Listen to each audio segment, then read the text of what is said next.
La acción por incumplimiento es una acción que está garantizada en la Constitución de la República. Tiene como propósito asegurar que las personas puedan verse realmente protegidas por el principio de juridicidad, así como que el Estado pueda o deba más bien tutelar efectivamente la ejecución de sentencias y dictámenes emitidas por organismos internacionales en materias de derechos humanos. Precisamente por ello, la acción por incumplimiento, a diferencia de la acción de incumplimiento, su objeto es distinto. El artículo 93 de la Constitución, que esto es importante apuntarlo, que no está recogido en la acción de incumplimiento en la Constitución, sí en la ley orgánica, pero no en la Constitución, esta sí que lo está, la acción por incumplimiento me refiero, tendrá por objeto, dice el artículo 93, garantizar la aplicación de las normas que integran el sistema jurídico, juridicidad, así como el cumplimiento de sentencias o informes de organismos internacionales de derechos humanos cuando la norma o decisión cuyo cumplimiento se persiga contenga una obligación de hacer o no hacer clara, expresa y exigible. La acción se interpondrá ante la Corte Constitucional. Además, en la ley orgánica se añade el elemento de un reclamo previo. Es decir, primero tienes que ir a requerir a la entidad pública que en efecto cumpla con su deber de, valga la redundancia, cumplir la ley y cumplir la sentencia o dictamen emitida por los organismos internacionales de derechos humanos, que en términos prácticos serían dos.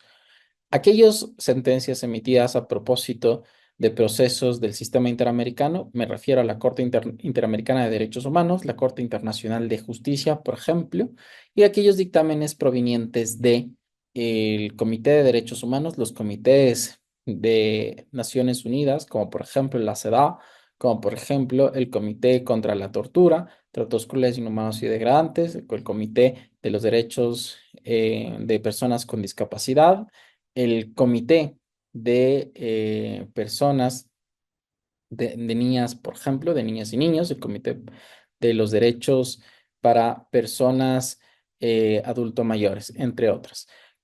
Es importante entender que estos comités emiten dictámenes, no sentencias, precisamente por el procedimiento sumario que tienen ellos. El PITSIP, por ejemplo, el Pacto Internacional, el Comité de Derechos Humanos, me refiero, o el Comité de Derechos Económicos, Sociales y Culturales, tienen trámites que duran aproximadamente 3 años desde la admisibilidad, porque ven cuestiones meramente formales como la ratio temporis, la ratio persona, si es que hay litispendencia o si es que ha existido o no una grave violación a derechos humanos, y con ello, después de la admisibilidad, se procede con un procedimiento de fondo en la que casi no hay una audiencia, diferente a del sistema interamericano ante la Corte Interamericana de Derechos Humanos, en la que si hay una audiencia, incluso puede haber una anterior ante la Comisión Interamericana de Derechos Humanos. Por consiguiente, por consiguiente, las reparaciones que emiten los comités de Naciones Unidas no son tan exhaustas, no son tan extendidas, son más bien pequeñas, concisas, y lo que llevarían adelante es dictámenes mucho más concretos, mucho más concisos, en donde no se amplían mucho las reparaciones y precisamente por ello tienen disposiciones más fáciles de cumplir. Ahora, esos dictámenes y esas sentencias, que son las que les he enumerado en principio, son los decisorios de esas decisiones judiciales los que deben contener una norma clara de hacer o no hacer, expresa y exigible. La Corte Constitucional, en su jurisprudencia, ha establecido que perdón, que las medidas cautelares emitidas por el Sistema Interamericano, por la Comisión Interamericana de Derechos Humanos, también son o pueden contener normas de hacer o no hacer clara, expresa y exigibles. Aunque recuerden que el artículo 93 de la Constitución te habla sobre sentencias de organismos internacionales, también hablan sobre informes de organismos internacionales. Incluso una sentencia o un dictamen no pueden considerarse solo como informes. Los informes son documentos soft law de organismos internacionales que pueden llegar a tener em, una relevancia en nuestro perdón, en nuestro ordenamiento jurídico. En ordenamientos jurídicos como por ejemplo Colombia, Brasil, Chile, Argentina, em, los informes de derechos humanos de otros organismos que son sopló a la luz del derecho internacional público no son vinculantes o no del todo vinculantes en sus ordenamientos jurídicos internos. En el nuestro, a través del artículo 93 de la Constitución, llegan a ser vinculantes. Y no solo que llegan a ser vinculantes, sino que además hay una acción que procura que las autoridades públicas realmente lo asuman como vinculantes, que es la acción por incumplimiento. En la sentencia 25-14-AN del año 2021, la Corte Constitucional declaró que la resolución 6/2014 de la Comisión Interamericana de Derechos Humanos, por las cuales concedió medidas cautelares, era vinculante y que por lo tanto no es tanto el documento, sino si es que existía en el documento una norma de hacer o no hacer clara, expresa y exigible. Lo mismo ocurrió en la sentencia 28-19-AN del año 2021, en la que consideraron que, por ejemplo, los informes 354, 363, 367, 372 y 382, emitidos por el Consejo de Administración de la Organización Internacional del Trabajo, contenían normas de hacer o no hacer clara, expresa y exigible y por lo tanto eran vinculantes. Entonces, en esta sentencia, la Corte obliga al Estado, en este sentido, a la empresa estatal de petróleos del Ecuador, a cumplir las normas contenidas en estos informes del Comité de Trabajo de la OIT. Ahora, para lo que respecta a la activación de esta garantía, lo importante es presentar el reclamo previo ante la institución pública que no estaría acatando este informe o esta sentencia o dictamen emitido por organismos internacionales de derechos humanos exclusivamente. Y con esta negativa o con su silencio, porque puede que no te contesten en aproximadamente un mes, te habilita desde un mes en adelante a presentar tu acción por incumplimiento. ¿Ante quién la presentas? Directamente ante la Corte Constitucional. ¿Vas a otro organismo previo antes de ir a la Corte? No, directamente a la Corte Constitucional. ¿Qué va a pasar luego? La Corte Constitucional va a revisar la admisibilidad de tu caso. ¿Qué es lo que va a revisar en la admisibilidad de tu caso? Primero, la identificación de la norma o de la disposición de hacer o no hacer clara, expresa y exigible, y si es que existe o no el reclamo previo. Y si además existe en el ordenamiento jurídico otro tipo de remedio procesal que tú podrías activar para evitar o para sí, evitar el incumplimiento de la misma o llegar a satisfacer tus pretensiones. En la mayoría de casos, la Corte Constitucional lo deriva a la vía contenciosa administrativa, en salvo casos excepcionales como son de derechos humanos, precisamente porque la lógica de esta garantía, aunque no lo dice, sí que es proteger derechos humanos, ingresa a la Corte Constitucional.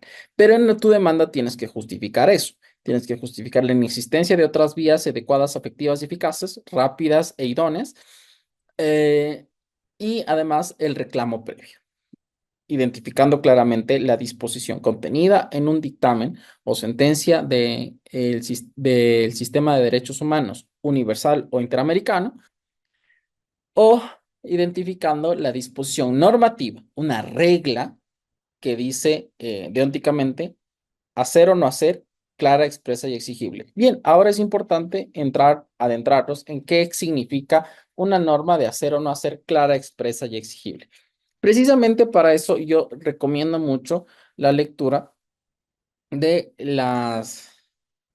de la sentencia 38, perdón, de la sentencia 28-19 AN, de la sentencia 25-14 AN y de la sentencia 46-18 AN. ¿Por qué? Porque en estas sentencias te hablan sobre lo relevante del reclamo previo y de qué significa una disposición de hacer o no hacer clara, expresa y exigible. ¿Qué es lo que te dice? Una disposición de hacer o no hacer es evidente, una regla se constituye en eso. De entrada no vienen principios. Yo no puedo, por una acción por incumplimiento, decir, mire, ¿sabe qué? El MIDUBI está incumpliendo la disposición, el derecho constitucional consistente en que todos debemos tener una vivienda digna. Sí, es cierto, ese es el derecho de las personas, pero no hay una regla que te establezca qué exactamente tiene que hacer y quién. Por ejemplo, el MIDUBI en el plazo de 5 años tiene que dar una casa a todos. ¿Eso dice exactamente la Constitución? No, no lo dice. Dice que se garantizará a todas las ecuatorianas y los ecuatorianos una vivienda digna, pero no te dice quién, no te dice cómo y no te dice cuándo. Esas son las preguntas que tienes que responderte en una acción por incumplimiento cuando realices tu demanda. ¿Quién, cómo y cuándo? Entonces, además la Corte Constitucional te ha dicho que el quién, cómo y cuándo no deben estar sino en una sola regla, en una sola disposición, en un solo artículo tiene que estar el quién, cómo y cuándo. Y si es que son varios artículos, tienen que ser artículos del mismo cuerpo legal, no de otro cuerpo legal. Entonces, es importante, es importante considerar que el qué, el cómo y el cuándo responden a lo siguiente. Norma de hacer o no hacer, clara. La claridad responde a que tengas que identificar tres aspectos. Primero, ¿quién es el obligado? ¿Qué entidad es la obligada? Identificarla claramente. ¿Quién es la entidad o persona o colectivo beneficiario? ¿Y qué es la obligación que tiene que cumplir? ¿Hacer o no hacer qué?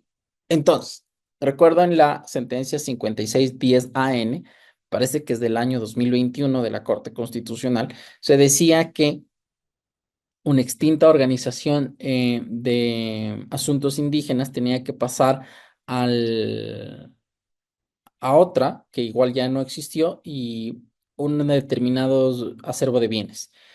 Entonces, esta extinta organización indígena era la obligada a pasarle a otra los bienes al momento de su extinción. Entonces, ahí tienes claramente la obligación, el sujeto obligado y el beneficiario. Tienes que establecer claramente eso. Y el cuándo. ¿Cuándo? Al momento de su extinción. Esto es importante precisamente porque cuando vas a esgrimir o establecer tu demanda, en tu demanda, luego de las generales de ley, tienes que identificar la norma, que puede ser independientemente de que esté en una ley, de que esté un reglamento, de que esté una ordenanza, no en estatutos de colectivos, ni de organizaciones, ni de sociedad civil, pero sí que estén en una disposición normativa objetiva, conocida por todos, que tiene efectos jurídicos abiertos, amplios, ¿no? Y en sentencias o dictámenes o informes de derechos humanos.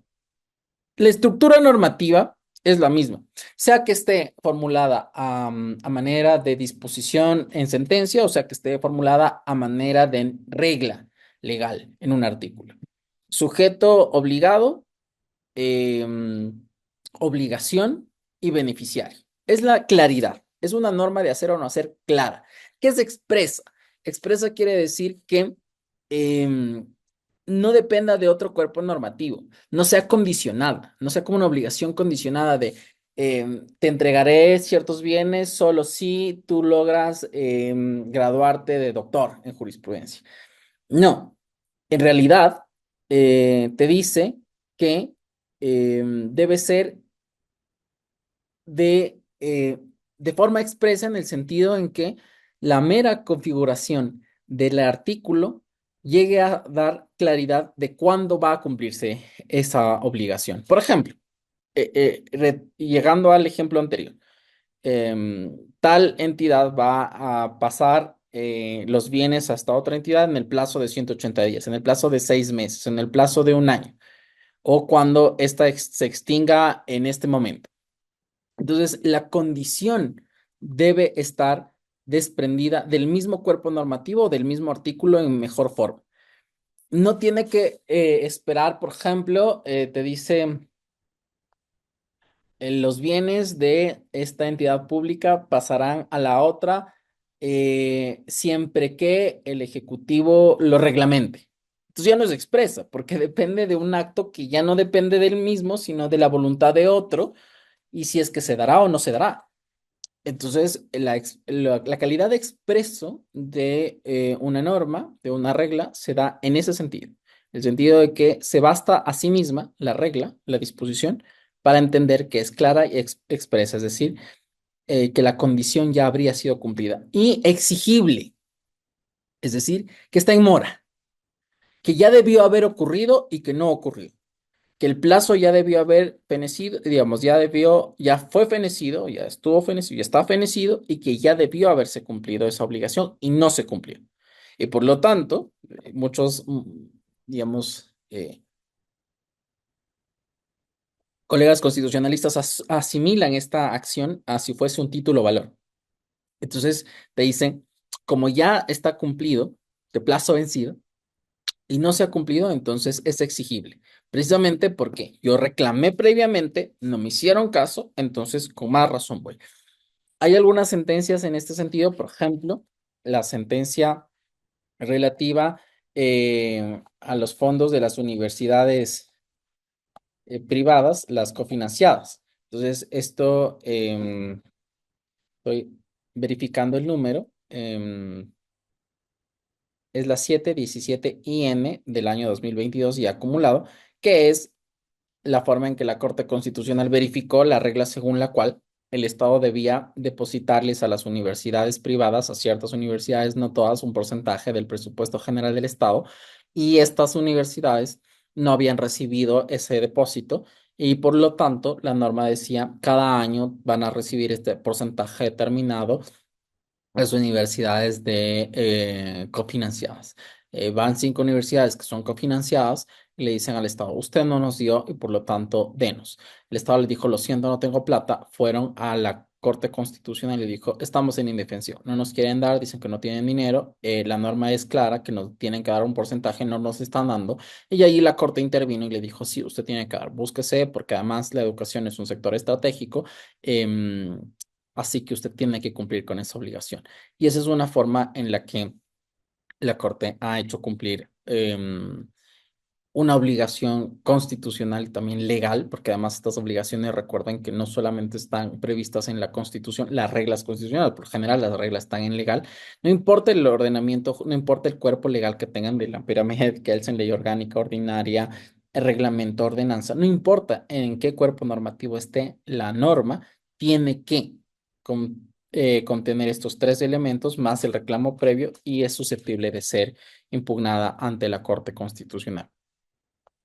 El procedimiento, una vez de que te emiten a trámite, habrá una audiencia necesariamente y en la audiencia tú vas a tener que justificar por qué es relevante que la Corte conozca el caso y que esto se ha cumplido precisamente porque ha afectado derechos de particulares en lo cotidiano.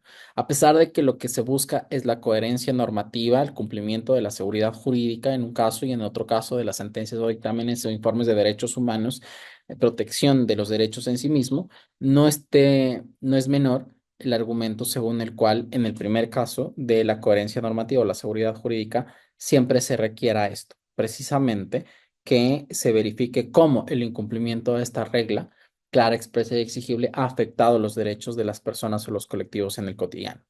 Dicho esto, es importante recalcar que la acción por incumplimiento es una acción que relativamente es muy rápida ante la corte, te demora entre dos años en ser estimada, en ser observada. Puedes presentar una medida cautelar con la acción por incumplimiento. De hecho, en los fondos universitarios, la acción por incumplimiento se presentó con una medida cautelar conjunta y la medida cautelar fue aceptada a trámite y la acción por incumplimiento en meses posteriores fue aceptada también, efectivamente.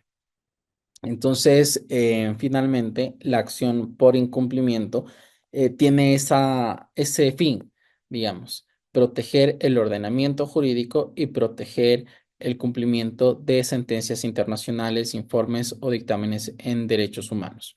Es una estructura muy simple. Lo importante aquí es analizar por qué es clara, por qué es expresa y por qué es exigible, por qué sí he requerido y no me han hecho caso y por qué además la vía constitucional es la única vía que yo tengo para que reparen mis derechos y no la es contenciosa administrativa. Allí, ahora que la Corte siempre está requiriendo que se dé esa justificación de subsidiariedad, es decir, es la única puerta que tengo para golpear y usted, Corte Constitucional, es la única competente para poder revisarlo ahora mismo.